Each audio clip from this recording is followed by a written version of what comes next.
So first up, I've got some news about Foundry. Foundry, the Virtual Tabletop. It is a program very similar to Roll20 and Fantasy Grounds, those sort of things, of the things that we've become so familiar with in the last year as we play games online. Foundry is the newcomer to this set, and it has gained a huge following in the last year, especially among Pathfinder Second Edition players, because it seems to fit that style of game quite well. Yeah. It's I think it's open source, but it's a small company that's developed it. The way it works that is different to something like Roll20 is that you have to purchase a copy of it rather than just having a subscription, and then what the GM does is the GM basically sets up a server. So they will set up like you used to. Have you ever done that, James? Have you ever played on like a private gaming server for a multiplayer game or anything like that? Well, I mean, we've got Discord. If you mean yeah, that, I suppose. Obviously you sort of set up the Discord servers to run things. Not necessarily on.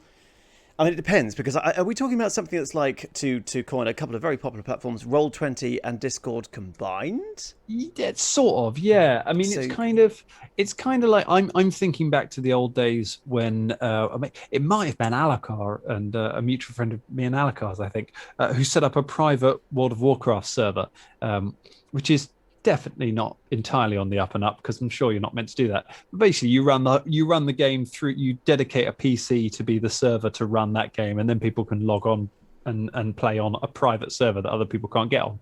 It's not quite that involved, but basically, you effectively host the game.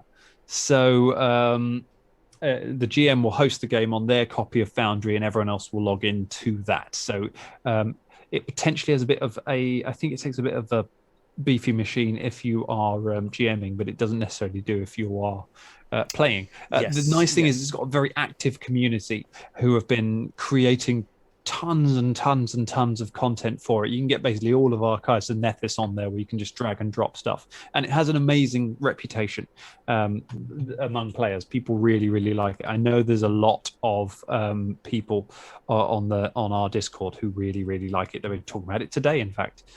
But the thing that has happened with them recently, the thing that's happened with them this week, is that they have officially partnered with Paizo. So Paizo are now developing licensed content for Foundry. They've started with 4 of the bounties, and you can just buy those on Paizo.com, download them, add them to your Foundry account, and then you can run them on Foundry. Yes. A lot of people are very excited about this. The one thing that seems, on the one hand, that seems really good, because we're going to get things like really good art assets and stuff that you only get with the license. So you can get some really pretty tokens and things like that. I think that'd be really good. The one thing that I don't quite get my head around with it is that I know that there are a lot of the adventures are on Foundry already. Like you can get things like Agents of Edgewatch and things on Foundry that people have just made themselves, and they just share the code with you, and you can put it in your game and you can run it. So I don't know what this means for those sort of homebrew versions of those adventures, now that we're going to start getting the official adventures come through. Because it would be interesting to see if Foundry continue to host those, or Paizo. It kind of depends on what sort of legal authority Paizo has to make them take them down, really. Because I'm guessing, if you want to pay the money for the Paizo ones, because I'm guessing they're not free, then you're going to get it working. It kind of reminds me of TTS, so Tabletop Simulator, where you've got all these games that people have lovingly made, these board games. But if somebody released the official one, you probably want to buy that one, because they can be a little janky. And just also, Gwot, don't worry about breaking it. Gwot broke your news about a couple of minutes before you said he's got 4 bounties. Of course he did. But don't worry about that at all. We love the fact that you guys are so bang up on the details, and it means you're excited as we are to talk about this kind of stuff. So these things. Apparently the art is better. Wall lights are set up as well as token art.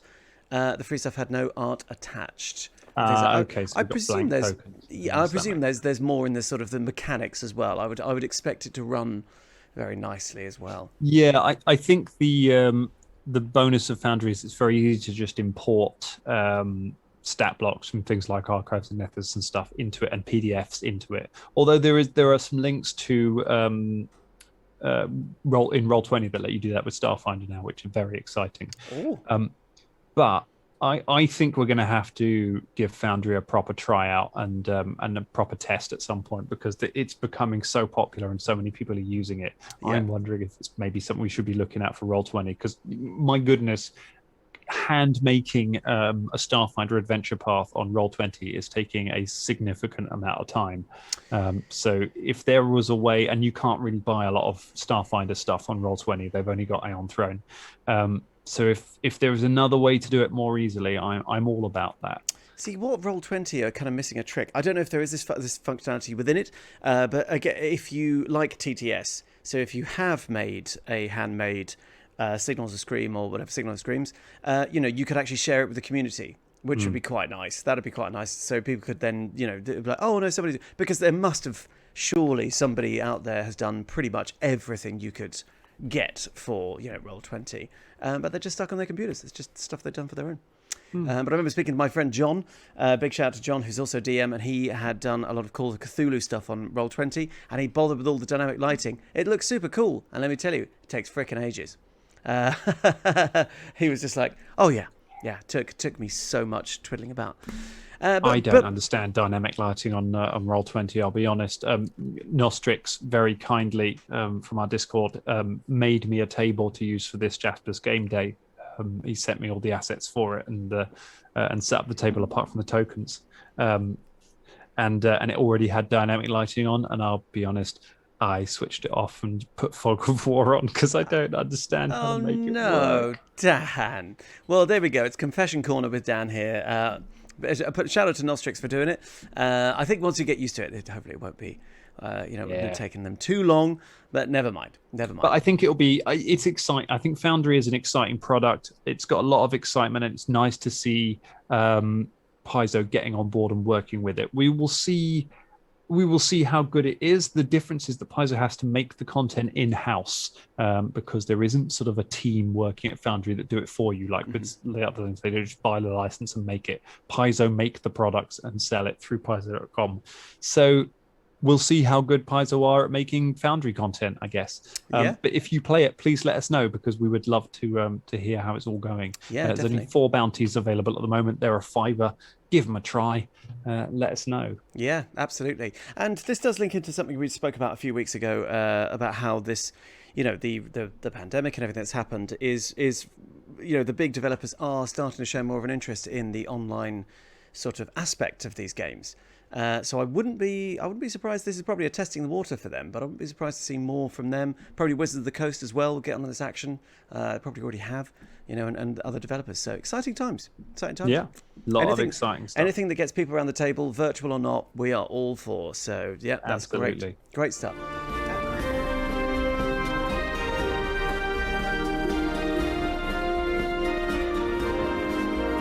Before the others catch up to you, Bubba, you just see a big spider web on one of the bushes. Okay.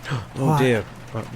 We better watch out for Webby Johnsons. There's going to be, Webber Douglases all over the place. Yes. What's Webby Douglases? Mandible Mandies. What are they?